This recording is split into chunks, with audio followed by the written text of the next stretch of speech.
Hey everyone, this is Joel with Dissecting DIY. Today I'm going to go over with you a way to better insulate your home. Just areas of focus that you should focus on. We're going to start in the attic. We're going to go over some different techniques. We're going to go over some different products. And we're going to go over bypasses, what they are, what to focus on, and ways that you can adjust it yourself. Or maybe you just want to hire somebody. So let's dive into it. Starting off, this is your typical attic space. I don't have any... You can see that I've cut the building in half and kind of made some wood framing structure that shows areas like your bypasses, your roof rafters, your ceiling joists, and I haven't put a door in yet, but I just wasn't planning on it. I figured this was pretty straightforward. So diving into it, we're going to start off with a Silver Glow, which is this product on the right. You've probably seen one of my other videos where I'm talking about the product. And this is attached directly to the bottom of the roof rafter. It allows for proper ventilation behind the application of the foam board, so cooler is able to enter the soffit and it's able to escape out the ridge, and that makes sure that in the summer that your roof stays cool and that you don't depreciate the life of your roof by essentially not cooling it properly. Now typically down here you'll actually see these spaces. I've left them open for a reason. It's just to kind of so I can pop through on the other side when I need to. But these are typically closed with the Silver Glow product line as well. They will go all the way out to the plate here that everything rests on, where the bird's mouth is, and where the rafter rests on. So that little plate there, I guess we'll call it a sill plate. So that will go out there, and that adds a little bit of insulating value. They typically have to cut it just to make sure, because once it comes out it can actually block the rafter with the sheathing, and that's what they actually had to do with mine, is they had to make sure that that the roof was going to get proper airflow, and they did a great job. It works. Now this is a 4-inch foam block. It has an R20 R value. You're probably wondering R20 when they're recommending at least an R30 and R40 is up as high to R60. So what are the benefits? So you will get an R40 from what they're telling me once it's been air sealed. So typically they say when you air seal something, the R value of it doubles. I've seen this in theory. Basically, insulating experts saying that this works. I don't know if I trust it, so they told me that I could actually remove all this insulation. But that was a job in and of itself, so I just, I left the staircase without its cap on it, its insulated cap. And of course I didn't have to seal the bypasses because now that area is completely air sealed. They come in about 8-foot by 3-foot sections, or 2-foot sections, and then they just keep attaching them and foaming between all the seams, creating a completely airtight space. It moves your thermal barrier from this space here up to the ceiling, and that allows you to be able to utilize attic space for storage.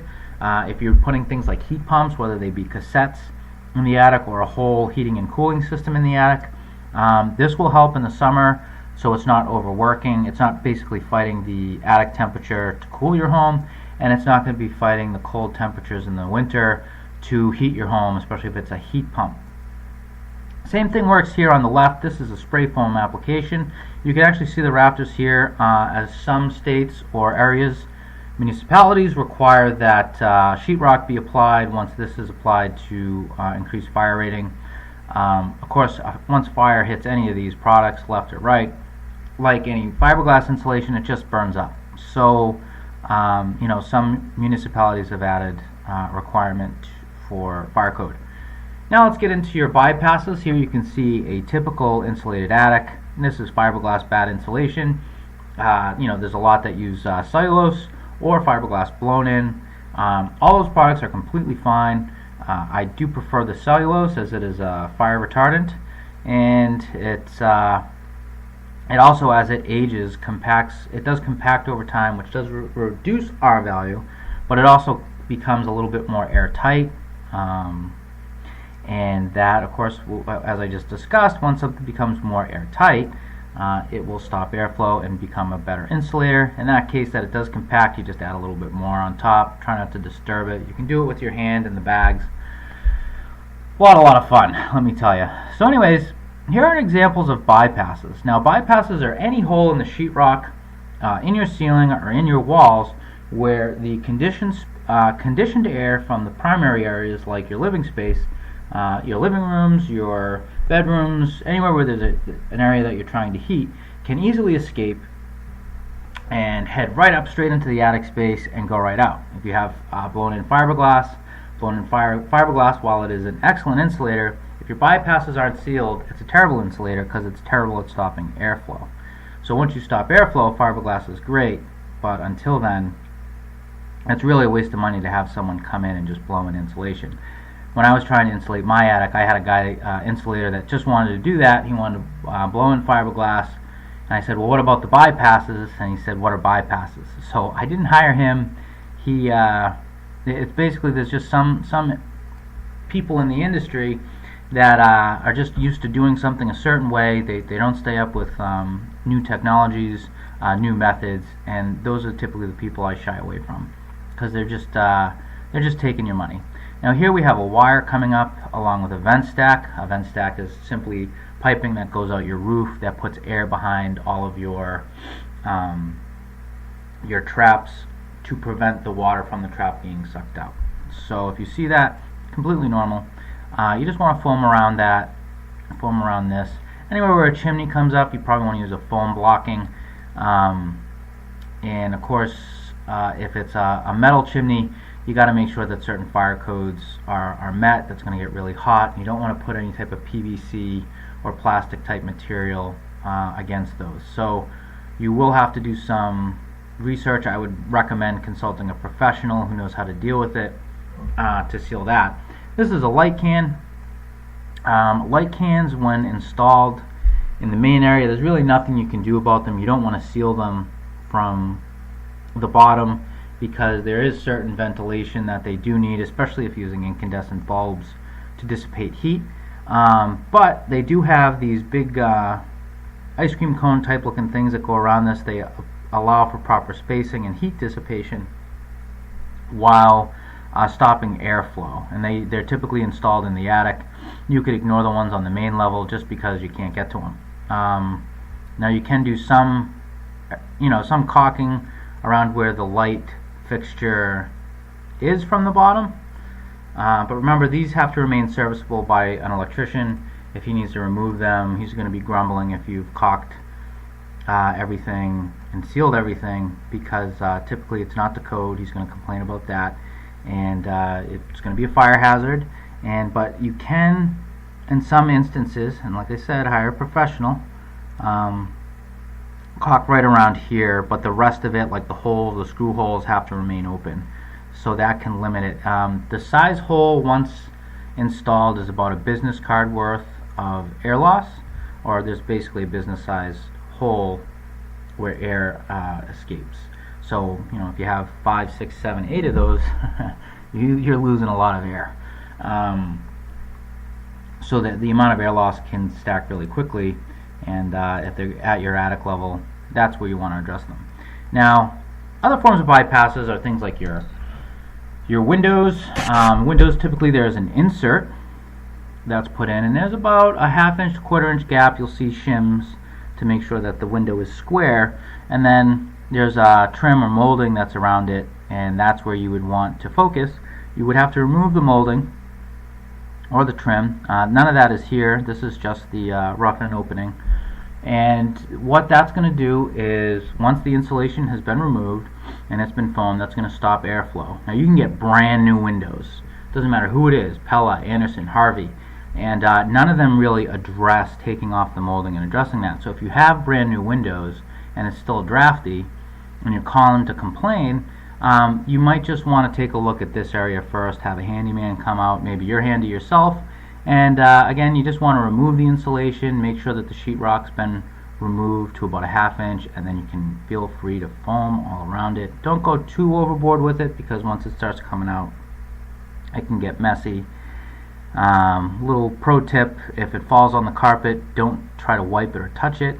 let it dry, and you should be able to pluck it right off with either no mess at all, or just a minor speck that you can then address a lot better. Here's another example of a bypass from the basement level into the main living area. So imagine if you heated your basement, you have all this heat comes up, and then it goes all the way up that hole at the top.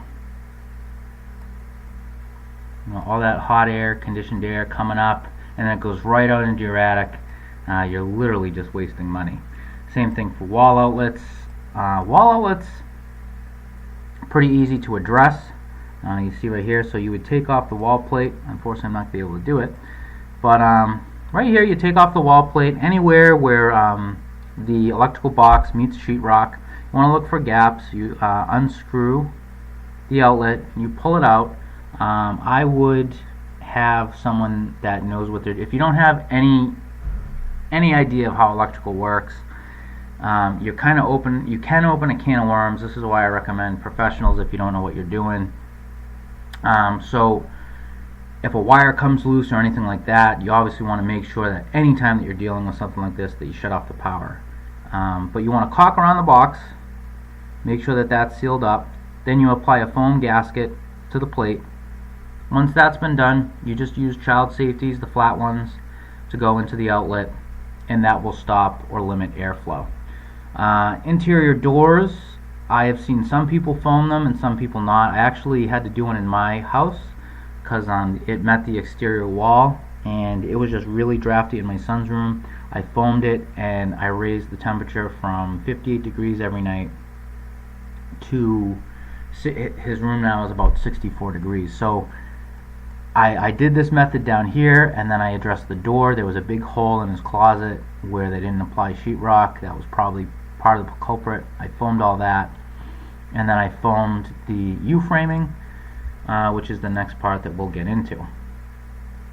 So the U-framing, typically in newer construction, there's I'm not sure what it's called. It looks more like a V-frame, but they'll only put, so you'll see that this stud here and here are the only ones that they keep where wall meets wall, and this one is taken out. But in traditional homes, this is typically a space, once the sheathing is applied, that insulators just cannot get to.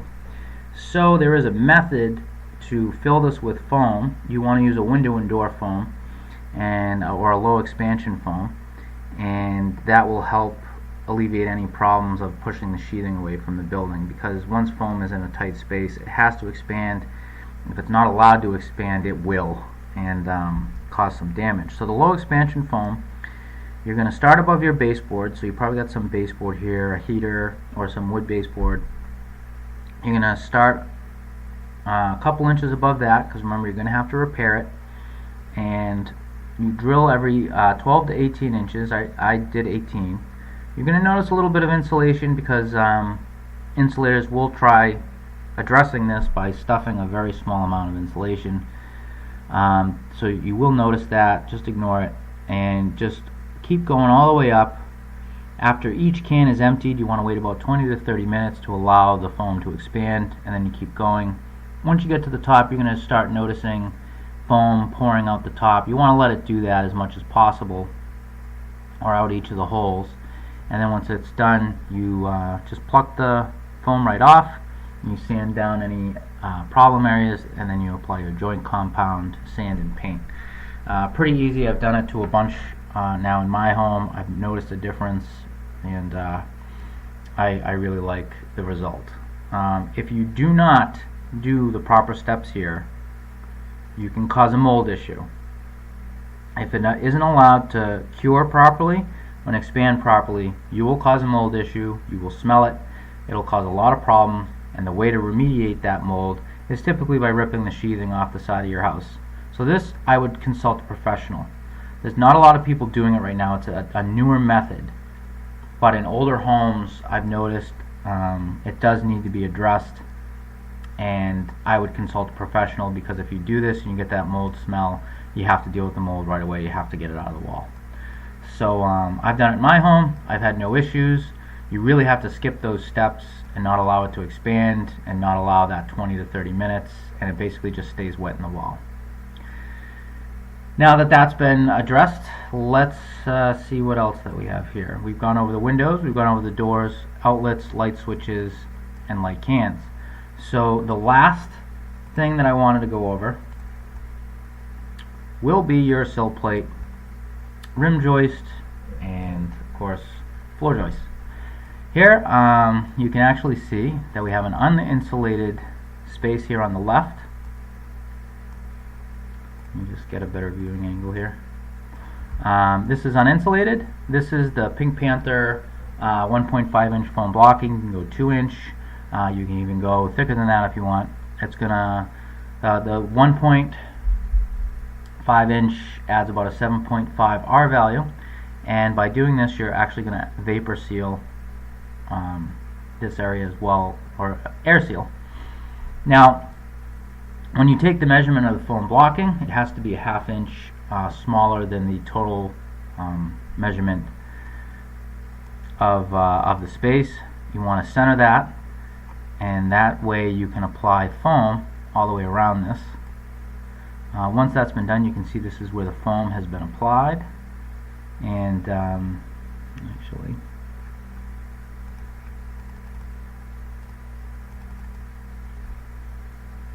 just going to move this.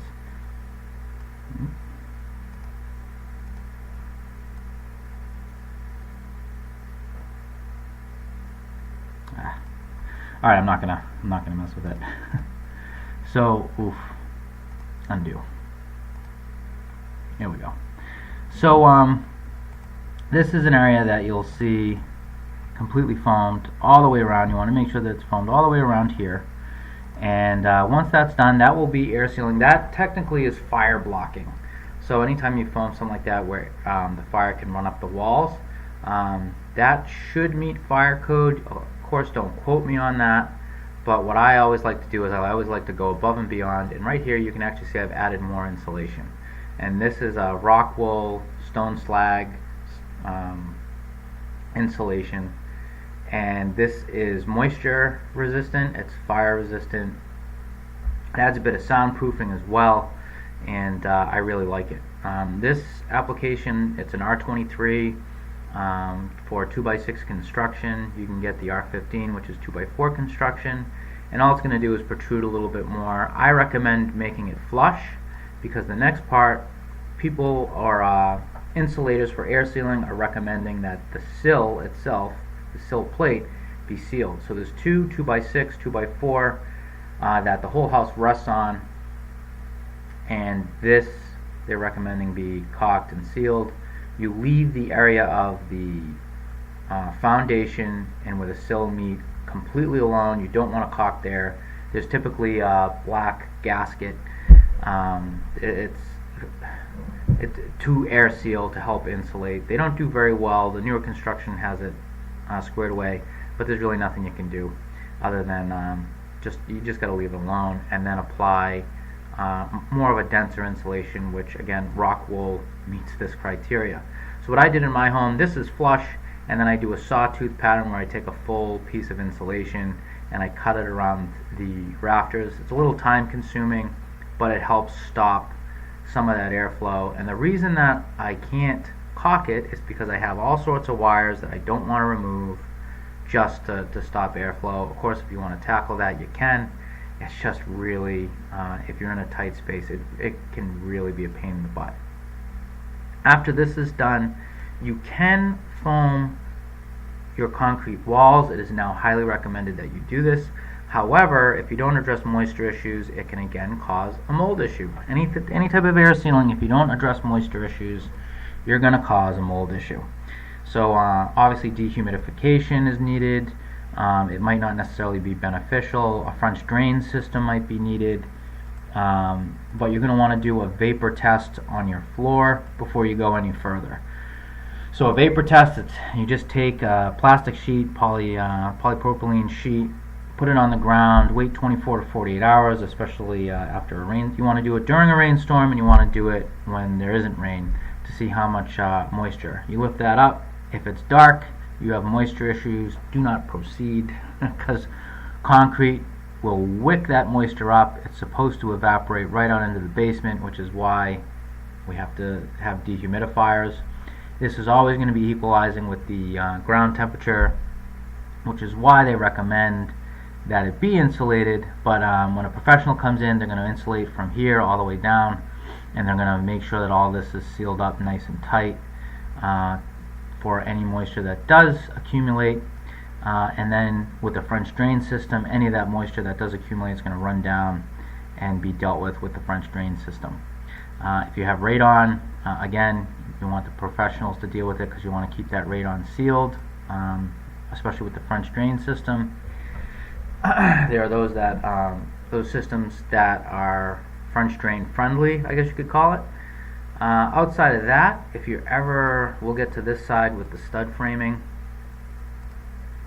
If you're doing new construction and applying sheetrock, in my home, I recently had an issue which pointed to an insulation issue in the actual wall. The person previously had rodents and pests, some wood carpenter ants. This is telling me that there's a major issue in this wall. But I tried tightening this right here. The screws just spun, so some of the wood I think is rotted. I'll have to replace it. Not fun. But at the same time, for the winter I had to make sure that my energy loss was minimal. So I just did a foam. I put foam in. It's a temporary stopgap. You really want to keep that gap there, but because I'm addressing it, I just figured I'd try to save on some heat so I can, save some money for that project. But if you are doing new construction, obviously always make sure that all the wood framing is good. Make sure that you have no active pests, whether it be carpenter ants, termites, mice, and once those issues have been addressed, you really just want to add a bead of caulking or glue, liquid nails, all the way around the perimeter. There are people that recommend actually going up each and down every one. I don't recommend that because someday that sheetrock's going to have to come off, and your contractor or yourself are really going to be kicking yourself in the butt. But as long as you get the main areas where you can get air leakage around the perimeter, that should be enough. And then of course newer construction, they'll actually come in with a 2x6, 24 inches on center. They'll do a closed cell spray foam, and then they'll put rock wool insulation in, and then of course that wall is completely air sealed. If you do that in your home, just be aware that when you do that, some of these newer homes actually need to have an air circulator in them, and believe it or not, they use less energy to have those, but you literally have to circulate the fresh air into your home because the home is so airtight. So my home is a little bit older, so I'm doing just enough air sealing where we have still some airflow, but at the same time, I'd be cautious to run my fireplace with a wood-burning fireplace, because if you are too airtight, your fireplace will actually pull CO2 from any type of natural gas. It's going to try to find air, and that air can be pulled right down through the flue, and it can actually pull CO2 if you have basically anything venting next to that pipe. So pellet stoves tend to do a bit better as they have a fresh air intake on their own. So do gas stoves, but anything with wood burning, it typically is pulling air into the home in order to heat that space. And again, you just want to be careful with that if you overseal your home. And carbon monoxide detector is highly recommended once you air seal, because you'll know right away if you have an issue. So that's just some of the problems that you can run into with air sealing. That is the video. If you have any questions, obviously feel free to leave some. If you have any recommendations, things I missed, I'm trying to do this as quick as possible. I'm up to 24 minutes. But these are some of the products that are on the market, some of the techniques that are being used today, and some of the companies that I've seen in my area that I like to use. And if you're looking into doing this and having a professional doing it, just make sure that you get a minimum of 3 bids and that you compare each. It's a little bit of a pain in the butt, but I highly recommend getting bids, their techniques. They should know about bypasses, sealing them, and if they just want to come in and blow in fiberglass insulation, probably steer clear. And always do your research. Hopefully I've helped you, and you have a good day.